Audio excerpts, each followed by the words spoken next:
Dan untuk mengetahui perkembangan kasus pembongkaran makam ini kita telah bergabung dengan Kasat Reskrim Polres Purbalingga AKP Aris Setianto. Selamat pagi Pak Aris.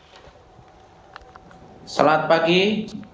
Ya, Pak Aris, ini apakah sejauh ini pelaku sudah diketahui dan apakah sudah ditangkap nih Pak?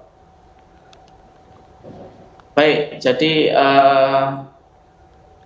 kejadian pembongkaran mayat ini, pembongkaran kuburan ini masih kita telusuri untuk dugaan pelaku. Sementara masih kita telusuri dan kita masih melakukan pemeriksaan terhadap saksi-saksi yang mengetahui kejadian saat itu, yaitu ada beberapa orang memang yang mengetahui kejadian malam itu sekitar pukul 22 malam.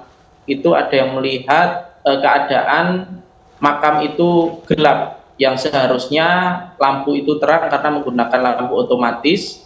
Selanjutnya pagi hari sudah bersama rekan yang lain dan dilaporkan kepada kepala di desa tersebut dan dicek, ternyata ada yang mematikan saklar yang ada di kuburan tersebut. Namun kita masih melakukan penelusuran mencari tahu motif juga dari kejadian tersebut. Tapi waktu kejadian Pak, ini kan saksi melihat makam gelap. Apakah saksi juga melihat ada orang yang sedang membongkar makam? Ada berapa orangnya? Apakah saksi melihat juga Pak?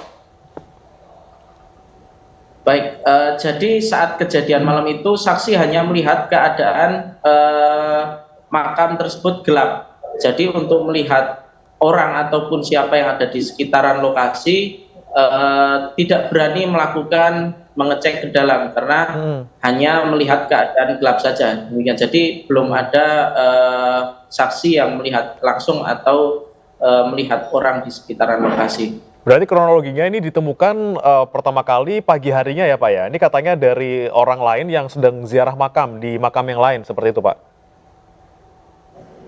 Betul, jadi saksi yang melihat yang saat itu berziarah dan kami sinkronkan dengan kejadian saklar mati tersebut, posisinya belum ada saksi yang menyatakan melihat. Jadi masih kami telusuri dan kami dalami.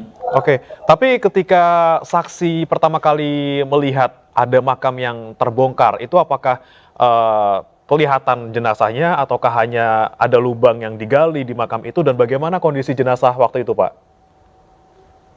Baik, jadi saksi yang pertama melihat menyampaikan ke yang lain dan melaporkan ke ke Babin Kamtipmas yang ada di Purbalingga dan melaporkan, sehingga kami bersama tim melakukan olah TKP dan mengecek. Saat itu posisi keadaan makam terbongkar sekitar 1 meter.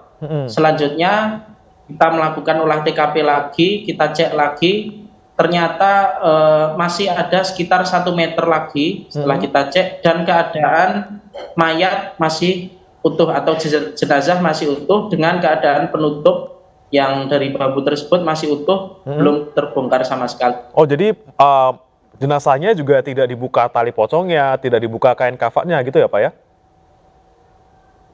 Belum ada, jadi proses pembongkaran tersebut masih sedalam 1 meter dan masih 1 meter lagi untuk mencapai ke posisi makam. Oke, tapi kemudian jenazah. Tapi kemudian ada kecurigaan, ini kemudian ada yang diambil tali pocongnya untuk pesugihan, tapi setelah dicek memang tidak ada sama sekali yang hilang dan juga dirusak ya Pak ya dari makam itu ya Pak ya? Betul sekali, jadi belum ada yang hilang ataupun yang rusak. Jadi keadaan makam yang rusak hanya penggalian sekitar 1 meter saja. Oke Pak, terakhir Pak, apakah mungkin ada pernyataan keluarga yang menyatakan bahwa ada masalah dengan jenazah semasa hidup itu, apakah ada Pak keterangan dari keluarga Pak? Baik, jadi sementara ini kami masih mendalami juga dari pihak keluarga. Keluarga juga, artinya kami juga masih mempelajari apakah ini ada permasalahan sebelumnya ataukah jenazah ini ada permasalahan yang lain. Kami masih mendalami ini sehingga terjadi pembongkaran tersebut. Oke, baik. Terima kasih Pak Aris, informasinya kita harapkan semoga cepat tertangkap pelakunya dan kita tahu motif di balik ini semua. Terima kasih Pak Aris telah bergabung bersama kami di Lapor Polisi.